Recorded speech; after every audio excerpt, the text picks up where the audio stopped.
ഒരു വ്യക്തി ആത്മാക്കളെ രക്ഷിക്കാൻ വേണ്ടി പരിശ്രമിക്കുന്നില്ലെങ്കിൽ സ്വർഗപിതാവിന്റെ ദൃഷ്ടിയിൽ ആ വ്യക്തി ഒരു എഴുതാപ്പുറം മാത്രമായിരിക്കും.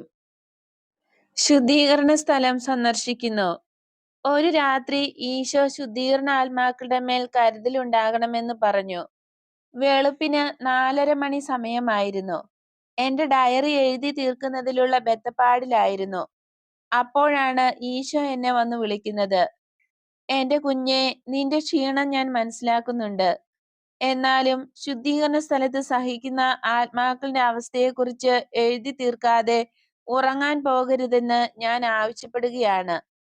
എന്റെ വൈദിക സഹോദരങ്ങൾ സഹനത്തിലായിരിക്കുന്ന ആത്മാക്കൾക്ക് വേണ്ടിയുള്ള ജീവാർപ്പണത്തിലും പ്രാർത്ഥനായജ്ഞത്തിലും ചേരണം.